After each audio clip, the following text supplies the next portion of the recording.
Yeah, we're great. We're great. 7 o'clock. All right, guys, we are going to start. All right. This meeting is being recorded to the cloud. So just like to get that out there and have everybody know. All right. Well, good Monday evening to everyone and welcome to all of you. Thank you all for joining us. It's wonderful to see all of you, many faces I know from book group and many new faces. Just great to see you all. Thank you for joining us. Before I forget, I want to thank the Friends of the Wellesley Free Libraries for making this event possible, for funding this event. Thank you so much. So in honor of Holocaust Remembrance Month, we are so privileged tonight to listen to esteemed Holocaust survivor Magda Bader speak about her experiences before, during, and after the war.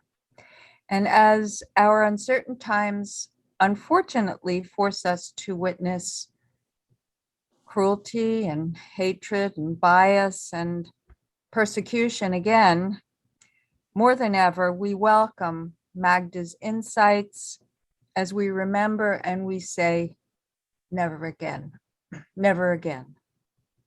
So I open the floor to Magda, and after her talk, we will have time for questions, comments, and so forth. So Magda, the floor is yours. Thank you very much. I thought maybe I can see some people, but I do see some people. Okay, so good evening, everybody. And I thank you for coming to hear what I have to say. And it's not always a subject that's easy for me to talk after so many, many years. It's certainly, since my liberation is like 87 years, something like that. Wow. And when sometimes I feel like I am really not talking about myself, but I'm talking about myself because I can't believe it that I have lived through all this and yet I still am able to talk and be alive, to be exact. So what I'm going to tell you, it's not easy to talk about for me even today, but I feel with all the hatred and all these negative feelings that we see around us and that negative events, and we were hoping that the world will change for the better, but it's sorry to see what's happening right today. So my life started in where I was born was Czechoslovakia. It's Central Europe, and you all know that. And I was from a small town called Munkac, or Mukachevo, or Mukacheve. It's the same town I'm talking about. But when I was born, it was Czechoslovakia. It was 1930, to be exact. And we were Czechs for about 20 years. And then that part of Czechoslovakia was added to Hungary. So from like 1938, 39 till from 1918 or 1919, after the First World War. From that time, 1918, 1919 to 1939, it was Czechoslovakia. From 39 till 1944, it became part of Hungary. We, my family, always spoke Hungarian at home because my parents were from the Austro-Hungarian monarchy time before the First World War. They were always speaking Hungarian. So even when we were Czechs, at home we spoke Hungarian. Although my siblings, many of them went to Czech school. I was sent to a Hebrew Zionist elementary school because Zionism already in this town, Munkaj, has become quite important. Although the Jewish people there mostly were very religious Hasidim, but there was an element of the Jewish population who became more Zionist oriented. And so my parents put me into a Zionist Hebrew elementary school. Every subject from first grade through fourth grade that I was in that school, every subject was taught in Hebrew. And it was whatever Hebrew I speak today, and I often have gone in the past to Israel, people would be asking me, how come I speak Hebrew so well? Because coming from the United States, most of the people who've been to Hebrew school or Sunday school, they don't have a language, a speaking kind of language. They can read from the books, and they can read the Torah and recite the prayers. But I always told them the same thing that I'm telling you, that it's my elementary school Hebrew that I was practicing and showing off.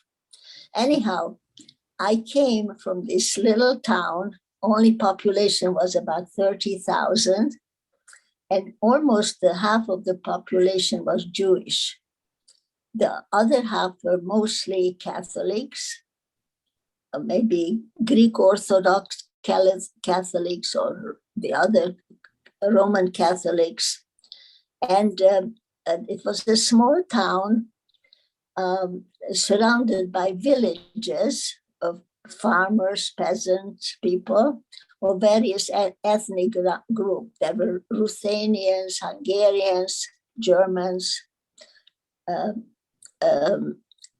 Gypsies, Romas, and Jewish people also lived in the villages.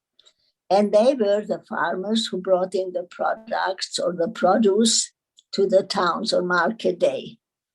In my family, my mother didn't have to go to the markets too much because we were such a large family that the peasants, the farmers, they used to, on the way to go to the marketplace, they rather stopped at my house and delivered it directly to us.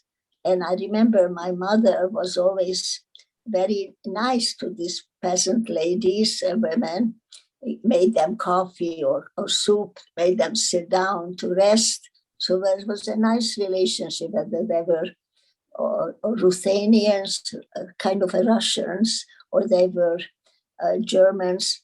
Those Germans were called Schwabs. But this went on for a long time. When I say my family was large, there were 10 children in my family, 10 siblings, and I was the youngest of 10.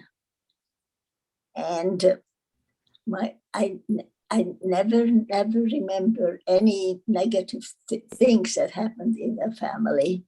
It's true that many of my siblings were already out of the house practically when I was born.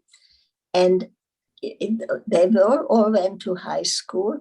And after high school, those who graduated went to Prague when we were Czechs to continue their education.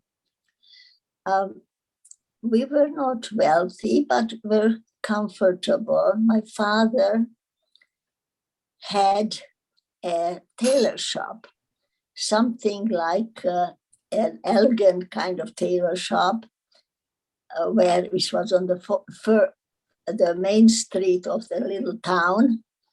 And people would come and would see the fabrics that they could choose from. And the big thing was that all these fabrics were in boats and they were made in England. So when I had something my mother made for me to wear, and I really, as a child, I was objecting to it, that it took so long before she finished.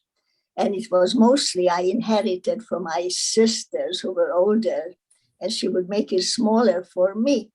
And I had to, but she said, but this is English fabric, like it was, meant a lot to me. Mhm. I was just glad to see if it was nice, but I didn't care what was the fabric. Anyhow, it's only little silly things, but this is things that I remember because being the 10th child, there were a lot of hand-me-downs waiting for me to grow into.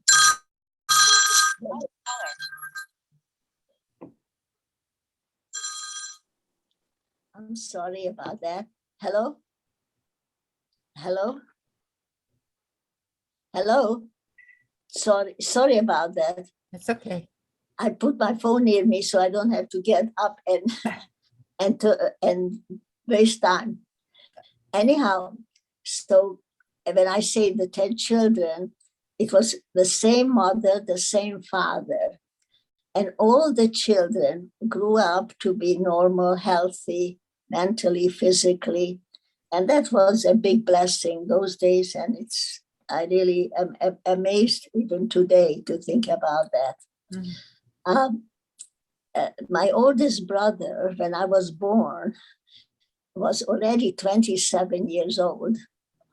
And I was just a new baby. I was like the toy of the family, I suppose.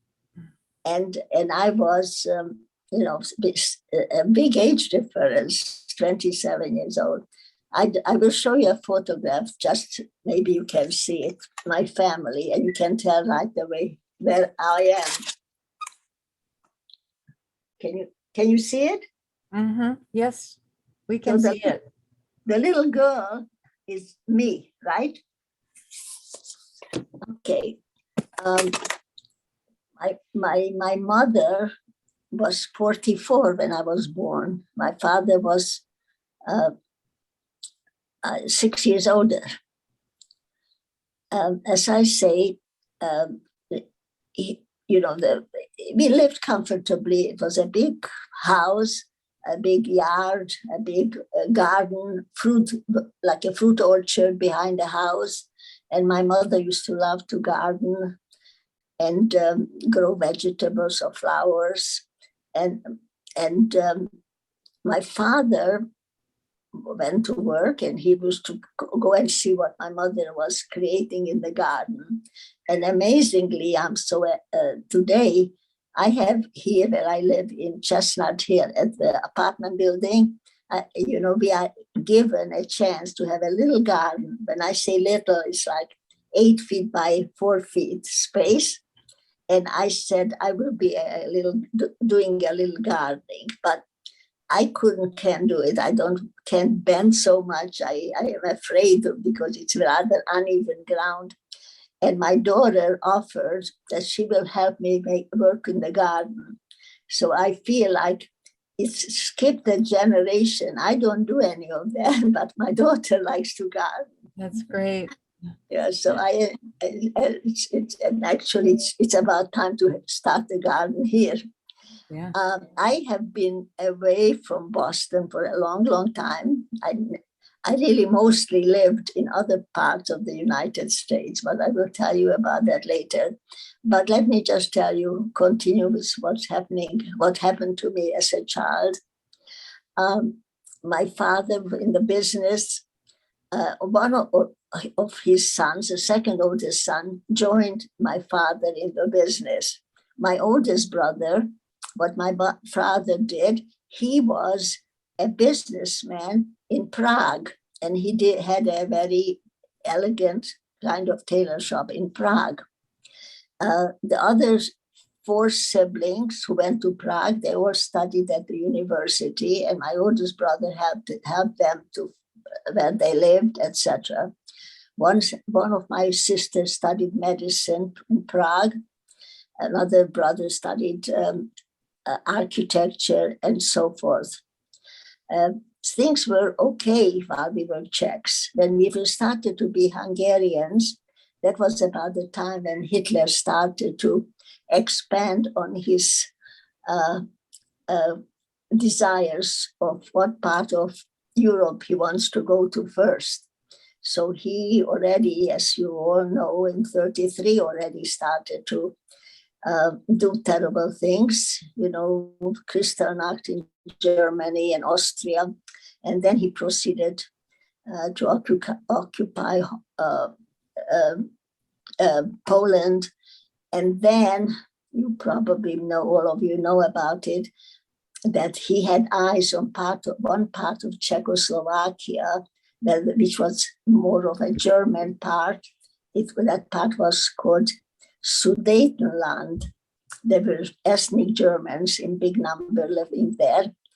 And Chamberlain, the British politician, he thought that it would be nice if they offered Hitler that part of Czechoslovakia, that would make Hitler happy. And, his words were, peace, we will have peace in our time. But of course, that was not sufficient for Hitler, because then after he got Sudetenland, that part of Czechoslovakia, he ended up occupying whole Czechoslovakia. So my siblings who were in Prague then, there were 5 of them, they had to make a big decision what to do. And to go home was not a great choice anymore, because by that time, the Hungarians and the Germans were also working together a little bit. So they wanted to go to America, United States, or maybe to get to England, but one couldn't just get a ticket and travel. One had to have a guarantee, that somebody would guarantee that they will not be burden of the country that they're going to. And usually family members or close friends would offer that document, and that took time, and that didn't happen fast enough. There was no chance. Apparently 2 of my siblings were offered to go to England. My sister, who studied medicine, she was almost finished except 1 semester left to finish. And my brother, who studied architecture in Prague, he was the only one who managed to get to England. My sister had papers to go to England. She wanted to go as a nurse or a nurse's aide or a nanny, or any way that she could. She got papers apparently, but she wanted to go home to say goodbye to my parents. So when she went back home, she could not get out anymore. So she never ended up going to England. She ended up being at home with the rest of the siblings. And she ended up going to Auschwitz then with the rest of us. So only the others who stayed in Prague, they ended up in a lot of trouble. One of my sisters, who was a newlywed, lived in Prague with a Jewish Polish gentleman she was married to. He had family in United States. They were waiting for papers to go to the United States, but then we never heard what happened to them until after the war. Because there was, of course, as you know, no means of communication except maybe sending letters or postcards by mail. That's the only way. And then that stopped, and we were not allowed to do any more of that. So we never knew what happened to them. So in the meanwhile, at home, we were 5 sisters and my parents. My brothers, I had 4 brothers. As I said, one of them ended up in England, which we did not know. So 3 brothers, they ended up coming home, but they in 1942 already, because of the Hungarians collaborating with the Germans, they were put into what they called forced labor. Forced labor meant that under the army or the military of the Hungarians, they were put into uniform or no uniform. They were putting mines down where the Germans and the Russians were fighting. and they were fighting then on Polish territory. For it was lucky for my brothers, 3 brothers, who managed to survive because they were captured by the Russians. And so that's how they managed to survive. But of course, we did not know what happened to them, because again, there was no means of communication. I was a little girl, I was 9, 10 years old. I remember my parents were always worried, did not know what the brothers were doing or where they were. And at home, we were 4 sisters. One sister who was already married, my oldest sister, she had a little child with her. And we were at home, 4 sisters, my little niece, she was like 3 years old, and my parents. All the young men, Jewish men, were already called up into this forced labor service. We were Hungarians, as I said, under the Hungarians. They had all kinds of rules that, for example, I went to middle school after the Hebrew elementary school to a Jewish Hungarian girl middle school, like 5th grade, 6th, 7th, and 8th grade. And of course, I never had a Christian friend because I always was with Jewish kids.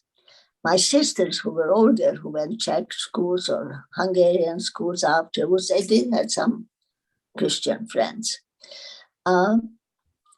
We had curfews, we couldn't go out in the evening, couldn't shop where other people would shop, but we were still at home. The only news that we got was through a radio, but it was all the propaganda that Hitler was offering to the Hungarians. We were trying sometimes to listen to the BBC or Voice of America on that one radio, and the authorities came to the every house. They put a seal on the radios that they could only listen to the German Hungarian propaganda.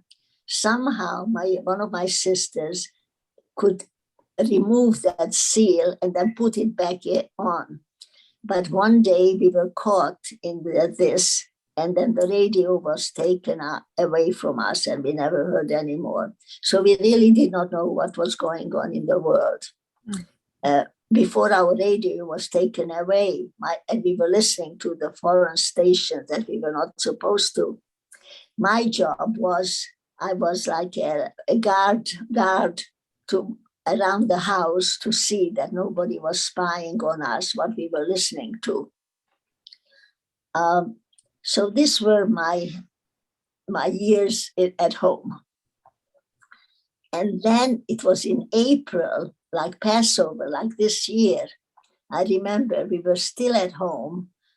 My father had pneumonia, was just getting over, but we were still at home, 5 siblings, 5 girls, and my parents. And then during that Passover, an order came that in 24 hours to vacate our home and go move into one area, which they made into a ghetto, one street for the Jews. They sealed off both ends of the street with a gate and a high fence, and a guard was watching with a rifle that people shouldn't come out or go in.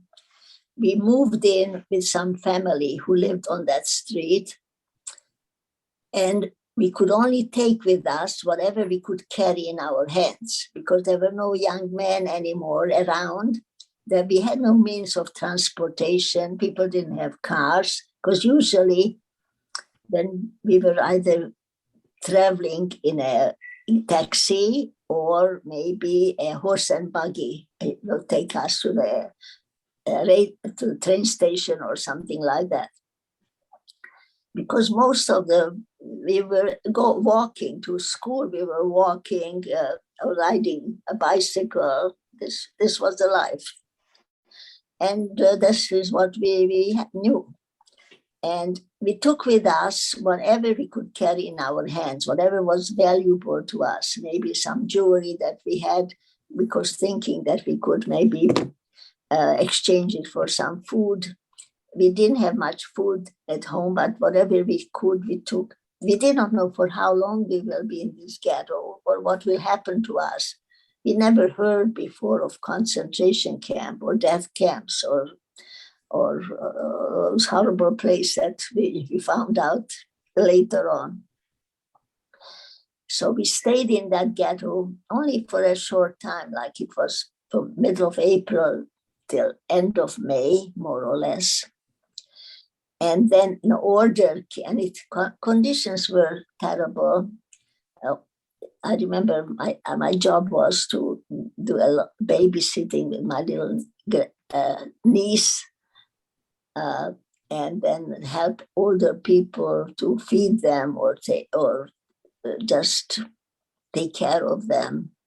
But it was very, very difficult condition, very crowded, several families in one house.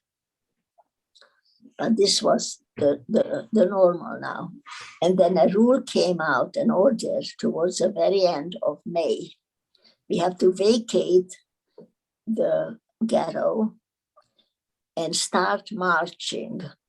So whatever we had from home, whatever was valuable to us, we took with us. We couldn't carry much because we did not know where we're going to go or how far. And end of May was actually very, very warm there then. We had to line up and like 5 people in a row start marching. Did not know for where or how far and how long we will be there, wherever we will be taken. My mother helped her father because her parents were still alive. Her father was in his 80s, and so was her mother. He died. My grandfather fell down, and my mother tried to help him get up from the ground. And the guard who was walking along us hit my mother with a rifle butt and forced her to leave my grandfather on the ground. And we had to march on. And that's the last time that I saw my grandfather or my grandmother. We had to leave him there and just keep going. And after this long march, was like 5 kilometers, we came to a very big open air space, which was a brick factory, an open air brick factory. There was nothing, no grass, just weeds. And there were railroad tracks going through this big area. And there were lookout towers that the guards with a gun randomly were shooting, just scaring people not to have any idea that they can escape from there. Not that we had any place to escape from there because it was in the middle of nowhere, but people didn't dare to make many moves. We were there for a few days. There was not much food, all in the open air. No blankets, no pillows, no nothing. Just bare ground and concrete. And then after a while there, we knew that if there are railroad tracks, that means that maybe they want to take us somewhere from there. Still not knowing where we will be taken and for how long. And then one day, on the railroad tracks, cattle cars arrived. And then we were given the order that 100 persons get on each cattle car. And there were no young men anymore around, as I said, only children, parents, grandparents, and that's it. A cattle car, if any of you have seen, that it's not very comfortable. There's a little area on top for get some air in, a narrow area. Over that narrow area where the air's supposed to come in, there was barbed wire, so people should not even think of that they can escape. It was very, very crowded, very, very smelly, no place to sit except practically on top of each other, and a lot of noise. We were given 2 buckets, one to use as a bathroom facility and the other water to drink. As you know, that neither could last a very long time. And so when we were locked up in these cattle cars and it started to move towards the east, the older people knew that we were going towards Poland, probably. And that's what happened. At the end, we were in Poland.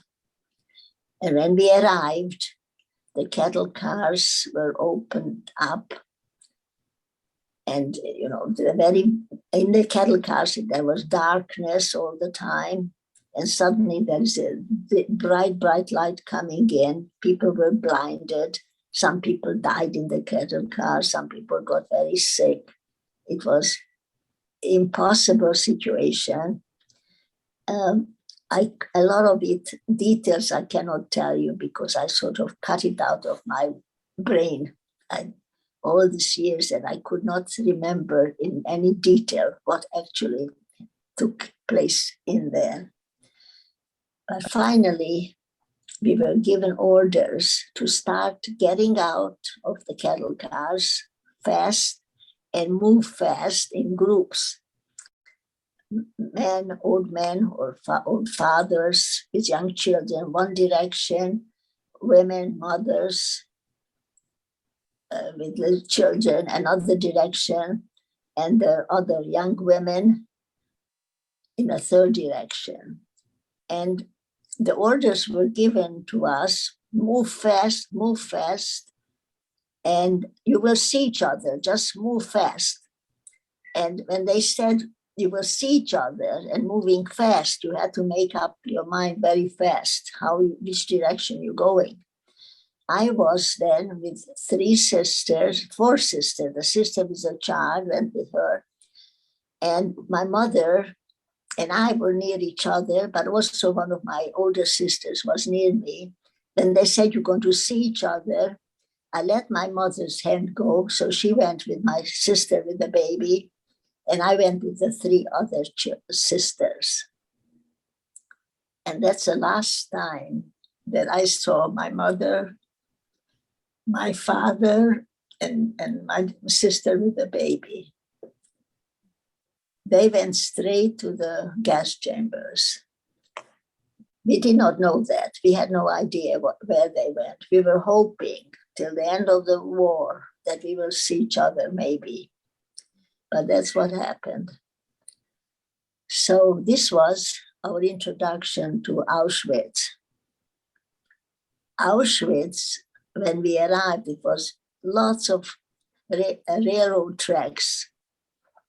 I'm sure all of you have seen pictures of all the railroad tracks sort of joining together at the final point where it says Arbeit macht frei, which was as a big lie. And Auschwitz was an enormous, enormous place. The camp that we were ended up in was area called Birkenau. That was the last part of the camp, which they created for the Hungarian Jews and the Gypsies and also others.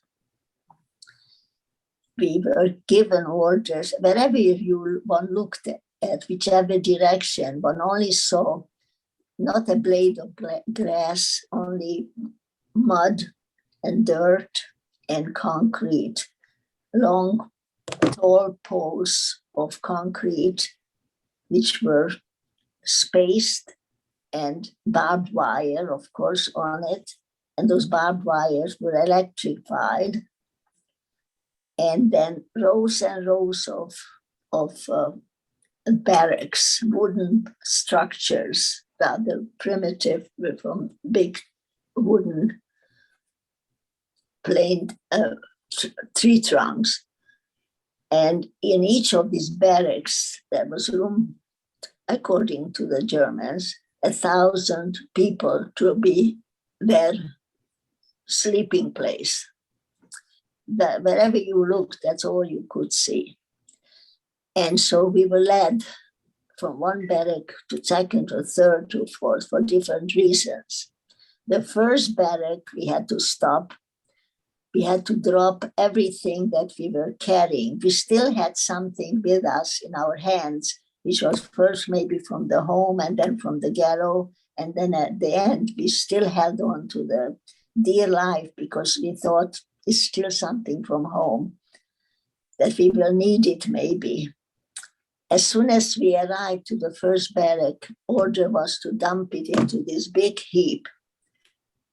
And there went all of our, whatever valuable stuff we had. The second barrack, we had to disrobe whatever we were wearing. We were given a tattoo, but my group, on that day when we arrived there, we were not given tattoos for some reason. We did not know why was that, but I don't have a tattoo. My sisters didn't have any tattoo.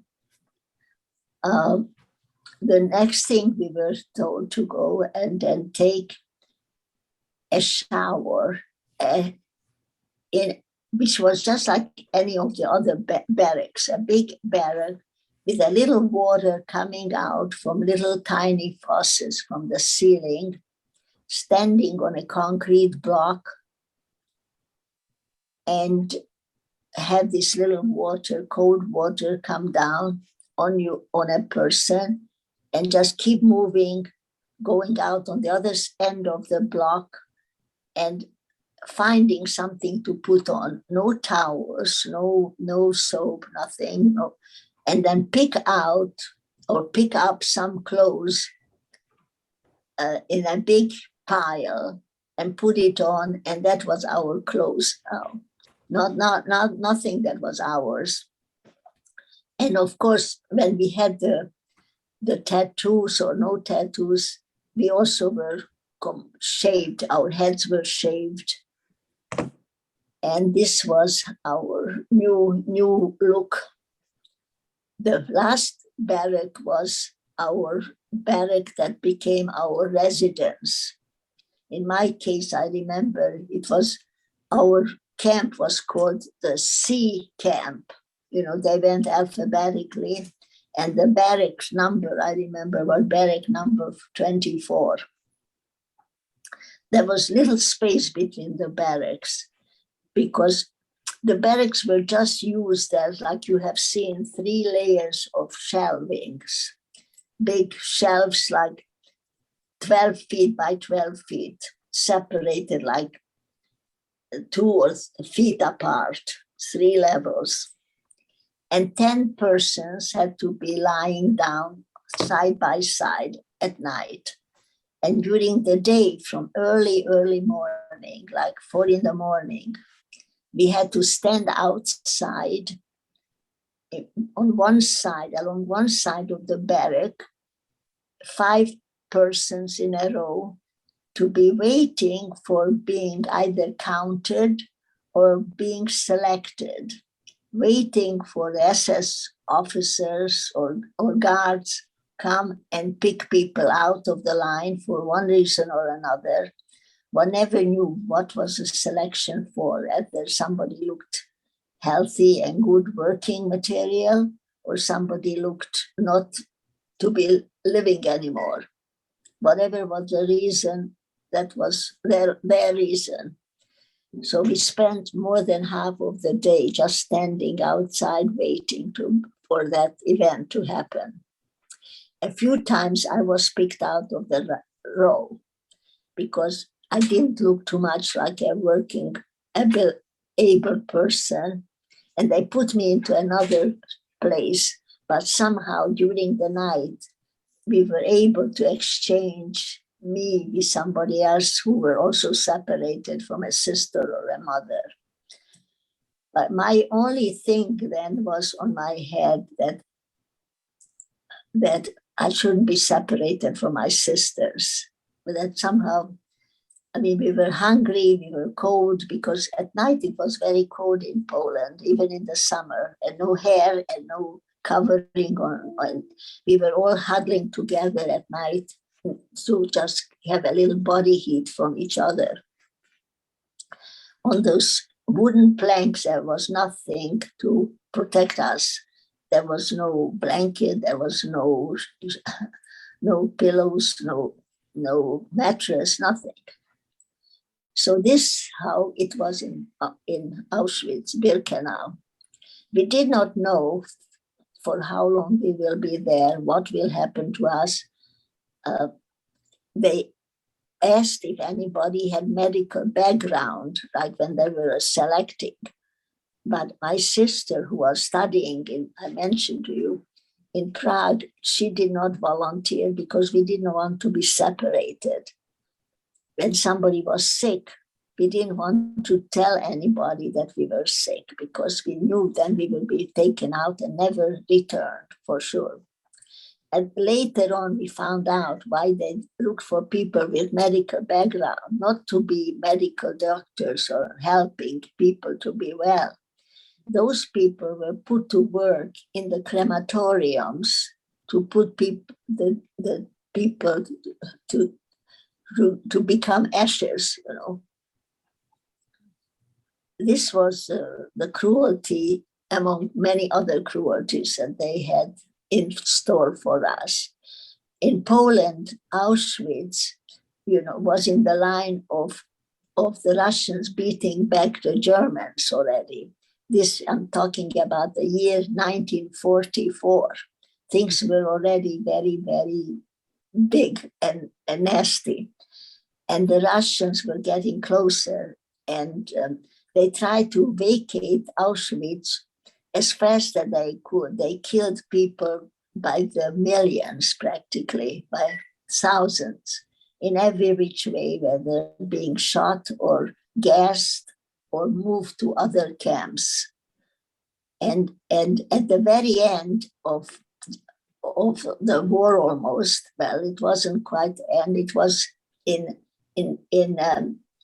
January 45, then the camp was completely emptied, and people went on the death marches, that was in January 45. But I'm talking the air time in the fall of 1944. And what happened to us, my sisters and I, my sisters and me, we were in this camp for a few months in Auschwitz, not knowing where my parents are. When sometimes we would see other people walk by whom we recognized, we would yell over to see, did you see my mother? Did you see my father? But the answer was always no. And we did not know what will happen from one day to another.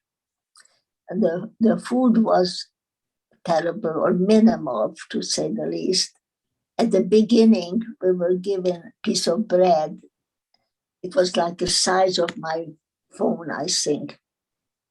And it was this made out of like sand and sawdust. People could not swallow it, even though one was hungry.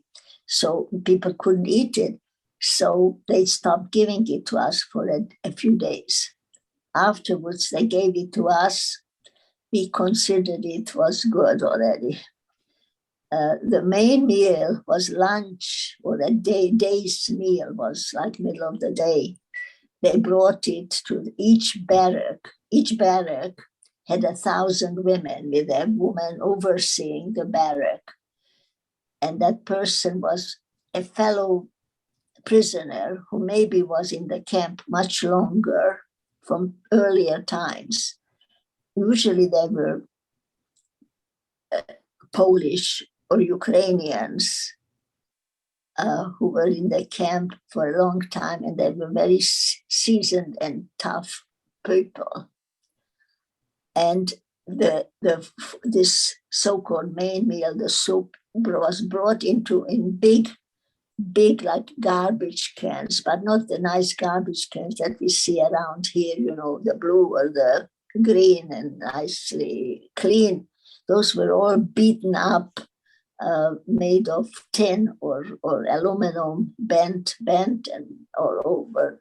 Anyhow, it was like a dirty liquid with maybe a piece of rutabago in it. And that was sort of the main meal. I remember one day I managed to get out of the barrack, and somehow I went to the behind the barrack where they were preparing the guards' meals. And there was a lot of waste thrown out, like a lot of garbage. And I went through that big garbage to see if I can find something to eat there. And I found some raw potatoes that were thrown out. And I ate the raw potato, and I thought I was eating the best white chocolate or something, thinking that it was very, very good.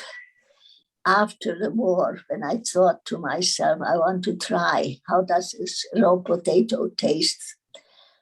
I couldn't eat the raw potato. But when I was there, to me, this was like eating something special. So this how Auschwitz was. Every day was the same. We didn't have to work. Well, in my barrack, the other barrack different. Across from our barrack were families, gypsy families together. Where I was, there were no families together, Jewish families. There were single women, mostly younger women. And most of the youngest children, like I was just turned 14. I would have been with my mother. If I went with my mother, I wouldn't be here to talk to you. And we were hoping and praying that our parents are okay, but we did not have no idea. We never found out anything till after the war. So a few times we were put into what they call disinfecting showers, and we never knew whether water will come out of these faucets from above or will be gas. And we thought, and the showers didn't help to get us clean or get rid of the lice that we had in the clothes themselves. Those, unfortunately, it's not a subject it's nice to talk about or pleasant. But when we were standing in line to wait to be counted, we were picking lice off each other. They were in the seams of the clothes that we were wearing. Even then it was went to disinfection or something, never did anything. Well, one day they selected my 3 sisters and me and put us to another part of the camp. And we did not know what's going to happen. And then we were told that we will be taken somewhere else. And it went on for a few days, in and out of this other barrack and waiting. And then one day they put us on cattle cars. And we thought, no matter where they're taking us, it cannot be worse than Auschwitz itself. So this time we went to another camp in Germany, took a few days to go because of taking us off the tracks, off the cattle cars and back again. But finally we arrived in Germany near Bergen-Belsen. Bergen-Belsen was like Auschwitz, and it was a death camp. It was an extermination camp, big numbers of people there, and in terrible, terrible conditions. This camp was a satellite of Bergen-Belsen, a labor camp. They took like, I'm not sure, because I was just one person, but there were between 800 or 500 people, younger people from Auschwitz taken there. Many of them were from my hometown too. And this other camp was a labor camp. So we were supposed to be treated better than in Auschwitz. So the ration there was a little bit better. It was a small camp. Today they realized that there were like altogether about between 40 and 45,000 camps, all different sizes. But many of them were like part of the bigger camps. Like Auschwitz had a lot of satellite camps, working camps, and so did Bergen-Belsen, and so did the other camps too. And this camp was, the women were supposed to work in an ammunition factory. And this was in Germany, not far from little towns that most people never heard of. I never heard before. The camp's name was Tannenberg. It was on top of a mountain, lots of wood, green fir trees. That's, Tannenbaum is fir tree in Germany, and named after. And after the war, nobody ever seemed to have heard about Tannenberg, like it didn't exist. Just now. Magda, I'm sorry, I'm going to interrupt you for one moment. And I hate to do that because your stories are just amazing. And I thank you again for all that you're telling us. Your memory is amazing. You wanted me to interrupt you so that we have time for questions. And I went quite a bit over from what I thought I would because of your story and your everything you've told us. So what would you prefer? Would you prefer to continue talking until around 8 or 5 after, or would you prefer that people ask questions at this point? Whatever the people want to do. Okay, let's see. Let's go to a gallery view. Can I see by unmuting how many of you, we do have a big crowd. We have between 25 and 30 people. Can I see by unmuting how many of you would care to ask a question? And then I'll have an idea. Yeah. Oh, no. In the dark. I know. Let her continue. Yeah, Continue. I'd like Okay. to, All I'm right. okay. Yeah, she could keep Magda? talking. I'm okay if it runs over. I'd rather her continue. Okay. Okay, too. That's So great. Okay. All right. Okay, so let me tell you what happened after we were in this other camp. As I said, food was a little bit better. There were only 3 barracks in this camp, and they were here in this camp. One of my sisters who studied medicine, she volunteered and she became the camp medical person. She wasn't given even an aspirin to hand out, but if somebody fell and broke an arm or a leg, she could help them to stay out of work for a couple of days. But the camp was overseen by people from Bergen-Belsen regularly. People, after the 500 or 800 people died, and so there were fewer and fewer people left around. This was like in the late fall of 1944. In this camp, we were given a uniform, a gray and blue striped dress, but no underwear, wooden clogs, and of course our heads were still shaved. So, and it was getting very, very cold in Germany. My job was with an axe to chop up stones for a walk that they were building to lead from the camp site to the ammunition factory. It was working outdoors. I remember as we had to march for a long time to early morning to the work, back and forth, we passed the farmhouses where people lived because we were near little towns. And I remember seeing these little shacks where people keep their working soup, the shovels and the rakes. And I thought, oh, if we could only live in a little place like that, that was my dream, if I could just live like this. So this didn't happen so fast. Anyhow, my sisters, the three sisters, worked on the campgrounds. The second sister was working, helping my sister who was doing medical thing. If somebody fell and broke something or they had diarrhea, or take them to some place to clean up or something.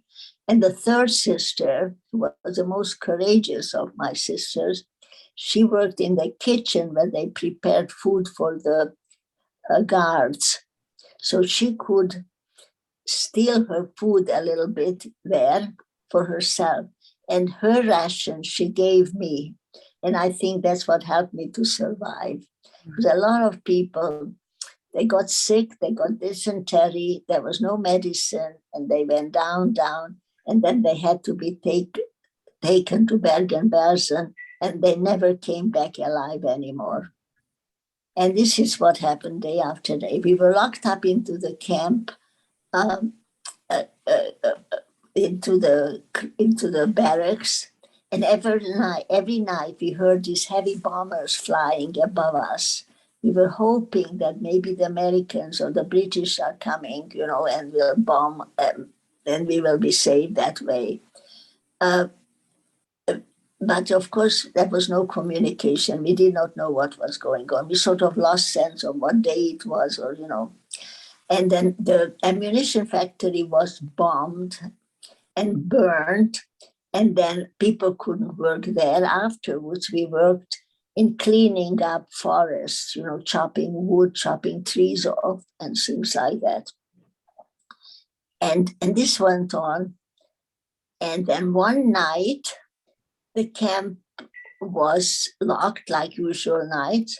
And the guards were telling us not to rejoice that we are going to be liberated, but they practice how they're going to get rid of us. We had to dig holes, and then they lined us up to show that we will be shot and we will fall dead into the hole, and that's how we will end. So, no hope for us.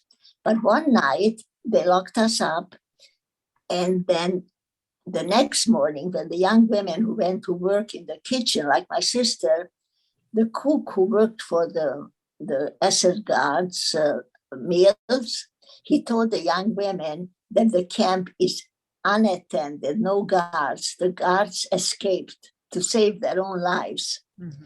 And the camp was unattended. He said to the young women, if you want to have a chance to stay alive, you have a chance to escape, because the local citizens in the neighboring little towns, they will come and get everybody in their own trucks and will take everybody to Bergen-Belsen, because they don't want any evidence that you are all here. So meantime, he was decent enough. He had some rutabagos in his he dumped it into the middle of the campground, and people were running for it. And in the meantime, those who heard him say that you have a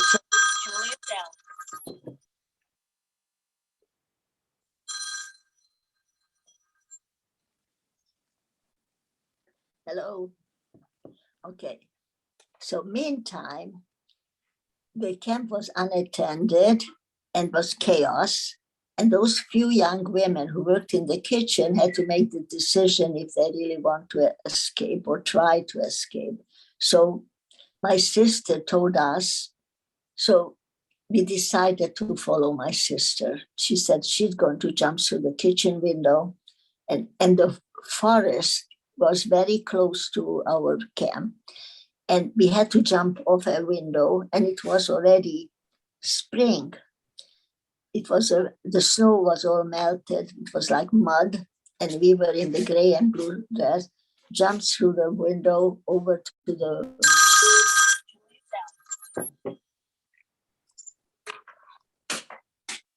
Hello, I will call her back. So what happened? Managed to get into the forest. Yeah. I'll call Julia. I'll call you back, honey. Okay? I call you back. Okay.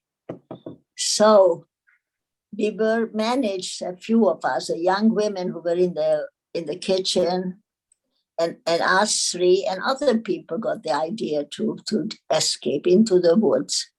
But the local civilians came with their trucks, with their guns, with their German shepherds. They tried to pull everybody back from who they could find in the forest. They didn't find us. All the people, the 300 who were still alive, and they took them to Bergen-Belsen, even though wasn't much soon after that the Americans or the British arrived, they could not survive. They all got sick. Only 50 remained alive. They already got all the medication from the British and Americans, and all that didn't save them anymore. So only 50 remained alive of all those people. The villagers who came to us to look for us couldn't find us. We stayed in the woods for a couple of days. We all got sick, hungry.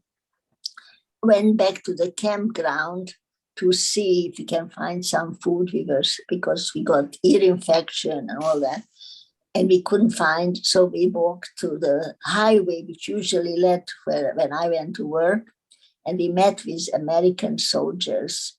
And with my little English that I still remembered, I asked what day it was, because I lost sense of what day it was. They said April 15. And April 17 was my 15th birthday. So this was my big event, still is my big event of my life.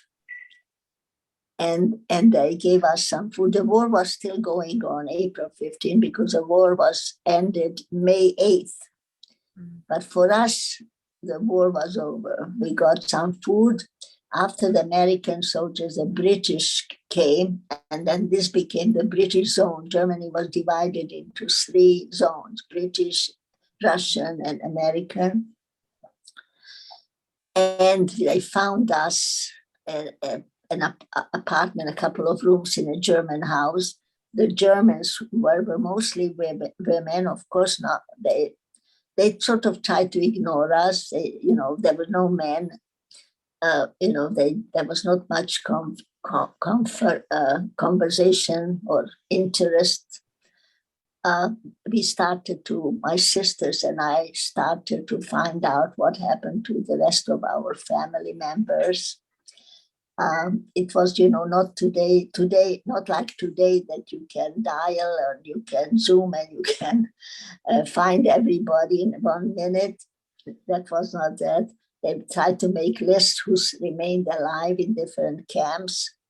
And there was, of course, my brothers that I mentioned at the beginning that became captured by the Russians, and that's how they came to stay alive.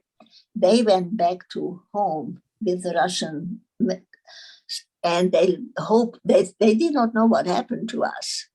And they went back to the house. They found other people living there who were not happy to give. They didn't give anything back, because now it was theirs. There was no law that they had to give anything back. The only thing they gave back to my brothers, some album with family pictures. And then my brothers somehow tried to find out where we are, and they found that we are alive somehow.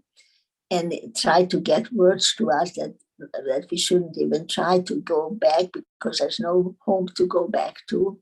we should try to go west to England or America. But it wasn't so easy that we could go back because, again, you had to have applications, you had to have somebody guarantee that, Anyhow, so the end of my story is that we were working. I became an interpreter with the British Red Cross at 15. Went to displaced persons camps because now we were not in camp anymore. We were in civilian residence and trying to help people. And then we found ways. We had to be in Germany for a whole year before we could go anywhere. While we were there, I was given British women uniform. I was wearing British women army uniform, and then managed to get to England to one of my sisters and I, but we had no parents, of course, no parents. Two sisters never came back. The sister with the baby never survived. Luckily, 8 of us survived. Now I have one sister still who lives in Connecticut. She's older than I am. And this is my story. I came from England. I came to the United States. I only went to middle school at home, but in England, I tried to get a high school equivalency. And then I managed to come to America. And when I saw the Statue of Liberty, I thought I am in heaven. And here I am after so many years. I came at end of 49, applied immediately to become an American citizen. And I was able to go to the university. I got a scholarship to Denver, Colorado, Denver University, Colorado, in Denver. And I managed to work as a teacher. I wanted to become a teacher. And I've been teaching art for many years. And I lived in New York, and I lived in Denver, and I taught in Florida a lot, many years. I just became a Massachusetts full-time resident a year ago, since the COVID. I have family here. That's why I came to Boston. And thank you very much for listening to me. It's not easy subject to talk, but now more than ever, I feel like people should hear from a person who was there because, I know it's a lot of books and a lot is written, but, many people don't believe that it could have happened. I can believe it, that I can tell my story, what happened to me in this, what I saw. I went back with high school students and other people and grown-ups to the March of the Living 4 times. As hard as it was, but I felt like if I can contribute to teach people and appreciate what they have and what they can do for each other in a good way, then maybe I contribute one tiny, tiny bit. Oh, Thank you all for thank listening to me. you. Thank you. Magda, I can't thank you enough for being the speaker tonight. You are a treasure for us. You are absolute treasure. And my heart goes out to you. I hope that I can meet you after all our talking together. And Thank you. I know that everyone on this panel feels the exact same way. Thank you. And I'm sorry that we don't really have time for questions, but hey, maybe in the future we'll do this again. Thank you very much. Thank you. You be well. I wish everybody good health and peace in this world. And let's hope that we see each other as people, as human beings, rather than destroying each other. That's my prayer. All Absolutely. the best to all of you. All the Thank best. you. to Thank you. you. Thank Thank you you. so Thank much. you. Thank you so much. Thank you. Thank you. Thank you. Thank you all for being here. Thank you. Thanks to all Thank of you. you. Thank you.